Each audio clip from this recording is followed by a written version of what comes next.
Welcome to Support Life, a program focusing on current social issues from a life-affirming perspective.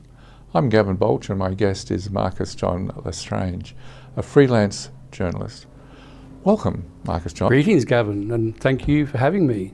Well, it's great. We've walked a couple of pathways, not knowing we were on them at the same time. Your early days were spent where? Wangaratta and Albury, Richmond. And then after Albury, the family came back to Kew in Melbourne. Okay. And large family that you were? Yes, 8 children. 1 passed away, so 7 still surviving. So a large Catholic family. Yes. And you're really sort of a town city dweller? Correct, yes. I am. I like the cities, and I travel a lot too. I've just come back from 6 months overseas, backpacking. Okay, and some ESL? Yes, over the last 15 years I've taught English in Shanghai, Tokyo, Ho Chi Minh City and elsewhere, but they're the main cities. And you are good in English and Australian, I believe. Yes, I teach English. I'm a high school teacher, but I've forgotten all the rules of grammar. Really? I know, but I remember enough to get it 95% right. Well, that's good. For getting 5, you're allowed. Thank you. Okay. Now, your education was fairly broad. Where did you go? Well, I finished up year 10 at St John's in Hawthorn. Then I did everything part-time, year 11, year 12 degree, while I worked in the Commonwealth Employment Service. Okay, it's a very hard way to do it. I don't recommend it. You don't? Okay, no. So we make the most of the education system that's in front of us? Or? Correct, yes. Okay. Yes, you might be bored silly in class, but I tell you, life out there, it's not a picnic. Okay, we were going to finish on a quote, but we'll come back to a quote we discussed, which talked about where experience comes from. So would you like to give that quote out? Well, yes, I believe experience is the best teacher, but by God, the school fees are high. It's tough. So my experience in working life has mainly been in the Commonwealth Employment Service. I was forced out of there for being a whistleblower. Then I became a high school teacher here in Melbourne, in Bayside College, in the western suburbs. And in addition to that, I've taught, as we mentioned, ESL in Asia. Yes. Now, though we won't go into class structure, but I have enjoyed my teaching in the western suburbs because you get what you see. You're not hiding behind some facade. Oh, no. To be honest, I didn't really enjoy much of my teaching in Melbourne or Bayside. I thought discipline was optional for the students. Mm-hmm. The amount of work they did was very, very little, yet they were promoted year after year to their next level of incompetence. What does that lead to? Well, it leads to a very disappointing life for them, a shallow life. They don't know about the major works, texts in English, history, politics. It leads to, if they get a job, a short-term job, casual job, uninteresting life. They can't really participate in life in full. They don't understand the world around them.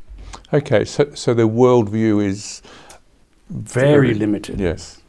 So one of the positives that we might say during the program is to encourage anyone out there to pick up a book and read, or not be afraid to go and learn to read. Yes. I would try and take a holiday from TV. Don't be a couch potato. Go to the library. It's a better way to learn to read and understand the world than trying to do your own research on internet, which is very patchy, ad hoc. Mm-hmm. So here you are, working your way through education, basically. Yes. Paying your own way. Yep. Look, leaving work and going to night classes in Kew and then Hawthorn at Swinburne, it was exhausting. I mean, you go to the cafeteria and eat a half cold pie, and then you got 3 or 4 hours at class after that. You get home about 11 o'clock at night and you're stuffed. So it's hard. All right. Let's just touch on 2 things briefly and we'll look at it more fully in a few minutes' time. But this unemployment, this sort of road to nowhere, just give us a bit of an introduction into where your concerns are. My concerns are that governments, both Labor and the Coalition, are not being honest with Australian people about the magnitude of the problem. I believe that the real unemployment figures is either 18 or 20%, or 1 job for every 20 unemployed. But the official figures show it's around 6%, or 1 job for 5. My concern is that the International Labour Organisation definition of unemployment is too broad and it's open for massive interpretation. Just one example, where in Australia you're counted as being employed if you work 1 hour or more. But in Singapore, Germany, you've got to work 15 hours or more before you're regarded as being employed. Holland is 12. So the definition is so open to interpretation that I don't think you can compare nations, and I don't think the monthly figures are worth printing. Yes. Now this difficult component about job access, whether it's part-time or whatever it is having an impact on our younger generation. What about young women, for instance? Well, of course, they find it just as hard to get a job, and unfortunately if they become pregnant, seek abortion as a way out, which I think is a drastic last resort. Okay, well, we'll leave it on that note. And you're watching Support Life, and we'll be back after this break.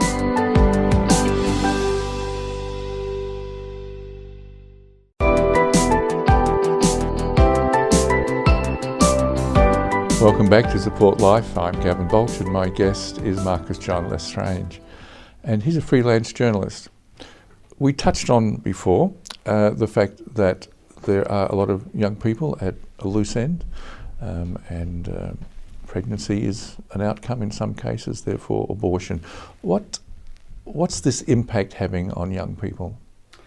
Well, on young people, we lose 100,000 young people a year due to abortion, and it leads to the women feeling desolate after it. We think by about 2004 we are going to have a massive shortage of workers in the workforce. So that's 2024? 2024, sorry. So we'll have a shortage of workers to look after the people who are retired in aged care and whatever. But also it leads to a massive shortage of children for adoption. There are so many Australian families who want to adopt. They have to go to Thailand and Asia, other parts of the world, to take children out of their culture where they're born, back here to Australia. So it leads for massive problems for young people, both employment and the desolation felt by having an abortion. Yes. Now, you've found on occasions speaking your mind. How did you do that? Well, on the unemployment issue, I've been on other TV programs and letters to the editor, radio, talkback, and I was in the end forced out of the Commonwealth Employment Service for being a whistleblower. I blew the whistle on the dodgy figures because we were spending billions of dollars on labour market programs, which covered up the unemployment problem. And the labour market programs really trained people for non-existent jobs. Employers are allowed to take in subsidised employees in through the front door, put off unsubsidised employees out through the back door. And in the old days, during Working Nation in the 1990s, it cost an average of $88,000 to place one long-term unemployed into a job. And that caused more unemployment because the productive area of the economy was drained to finance it. It's like the old Soviet Union politics or economics. Yes. Now, we're asked to be, or so it's politically correct, to be kind of eclectic, to be holistic, to be broad in our understanding without closing our minds. How can we help our watching audience think a bit more? Let's talk about the unemployment figures. Well, the best thing is for the people, and they can at the end of the program contact me and get my paper on it. But the best thing is to do research, go to the library, look up unemployment figures. But the main overall is to do much, much more reading. It doesn't matter whether you like the topic or not so much, it's just to do more reading and try and get yourself away from the TV screen watching junk.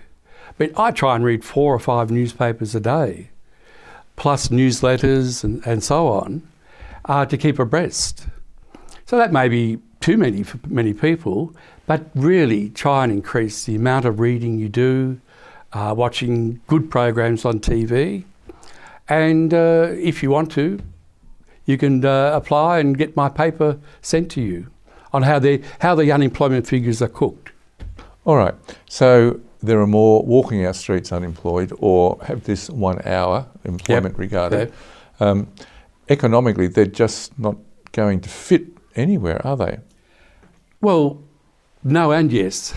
At the moment, no, because employers claim they lack the skills. But I think that's really nonsense. I think the only way out of this is a shorter working week, financed by the current cost of unemployment. I can't see any other alternative.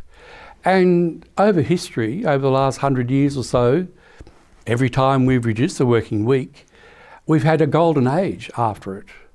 So this idea of doom and gloom is nonsense. I want work for all people, not just some people. Okay. The education, where is that at the moment? Is it just producing a class of people that will be a class of people with dead-end Yes, I think in key pockets of education in Victoria, it's residual education, keeping them occupied until they leave Year 12 with a VCE certificate, which is not worth much at all. So there's been, I would argue we had a great education revolution last century. No, sorry, the 19th century, when we brought in free, secular and compulsory. I would argue in the 1970s here in Victoria and throughout Australia, we had a massive counter-revolution launched by the educational left, who dumbed down education so that we could have equality of outcomes, which meant that everybody got a degree or diploma or VCE, and don't worry if you can't read or write, we'll fix it up down the track. So there was a massive denuding of the quality of the subjects, and that passes were handed out like confetti. The educational left is my term for the educational left in universities, faculties, the socialist left in the Labor Party, and the ideologues or leaders in the AEU, Australian Education Union. And their chief priestess, or chief leader, was Joan Kerner. All right. Now, you happen to spend a lot of time with the ALP. Most of my life. I've been a member of Young Labor or Labor and a workplace delegate for the various unions I've been in. I'm not in any faction, so for my promotion prospects in the ALP are nil. And I find it very hard to get my ideas accepted because the factional warlords only accept information from within their faction. the mass of members who are called rank and file are ignored. Okay, so here we have some problems with our statistics as far as unemployment goes, and an education system that's going nowhere fast. Well, we'll just take a break. You're watching Support Life, and we'll be back after the break.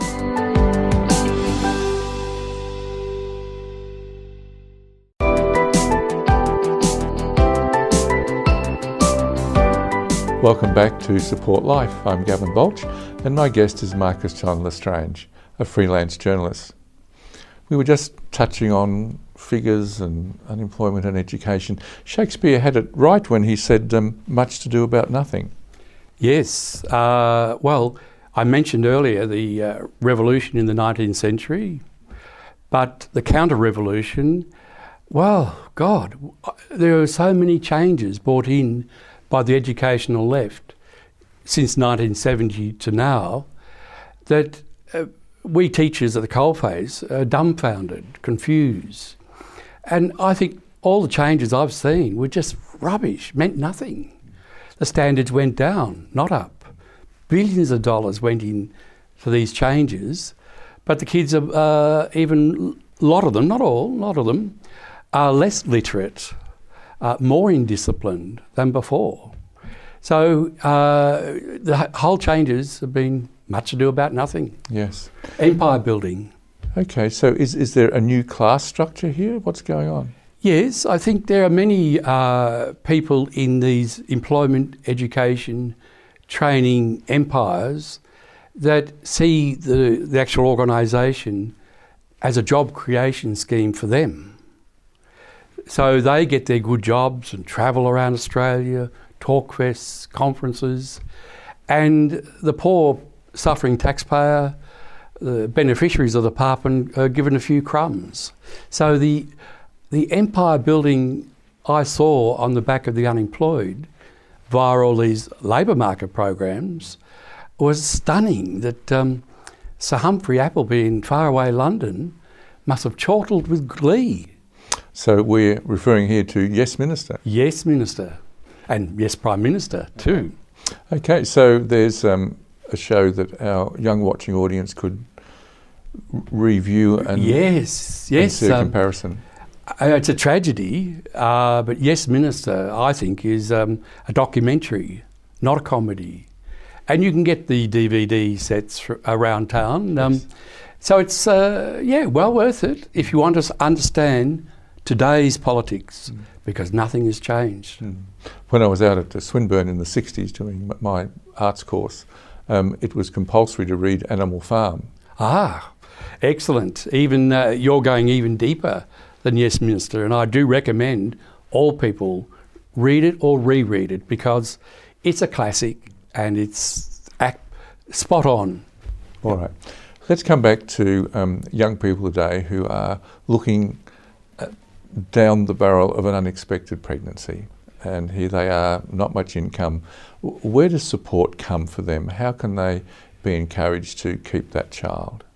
Well, go to the various pro-life sources, and I will help you out. I haven't got all the details with me, but you can find them from the phone book or contact me after the program. But we try and help people in difficulty to financially and others. So it's not all is lost. And remember, it's a young child that someone wants to adopt or keep. Yes. And a future worker when you're in an old age home to change your bedpan, change the sheets. Because if we keep killing them off, we won't have enough people to do it. Marcus John, you've been encouraging our thinking audience to think more, read more, do some research, and even if you belong to an organisation or political party, you can be conservative, traditional, left-wing, or somewhere on this scale. Why is that important to have an open mind? Well, because facts change. And years ago, I would have been for abortion. But now, after a lot of reading and thinking the issue through, I am against it. So the important thing is, if you're in organisations, don't be an uncritical member or a lackey. Think things through for yourself, because you may change and do a complete backflip. Mm-hmm. But, watch the facts, and if they change, you change. Okay, so do the research and in return offer your neighbour some kindness by a changed opinion. Yes, do unto others as you'd have them do unto you. Mm-hmm. So try not to be too bitter and approach politics as a blood sport, even though life in the ALP is a blood sport. Try and be flexible and free thinking, travel a lot, read a lot, watch programs and come to your decision. But for God's sake, be active, get off the couch. All right, now on your recent travels, which you've just come back from, what did you see? What caught your attention? What was informing you about where we are in 2015? Oh, I love going underneath St Peter's to the old cemetery. In 1944, it was dug up by accident, or they discovered it by accident, looking for St Peter's tomb. So you just see the continuity of life. So you got at St Peter's, you've got 3 levels: the old necropolis, the cathedral built at 300 AD, and the new one, of course, at 1500. But you see the life goes on, and it's can be very exciting, very hard. I always say experience is the best teacher, but the school fees can be high. Yes. So history plays an important part in everything. Yes. And we'll just keep encouraging our watching audience to read, travel, work hard, and find some joy in living. Yeah, and don't give up. I know it's easy when you're unemployed and whatever, but get off the couch and become active in whatever political party or church group or civic group that you are, and don't be an uncritical member, just a book member. Be active, really active. Thank you, Marcus John. You've been watching Support Life, and that's all for our program today. Join us again next week. Goodbye.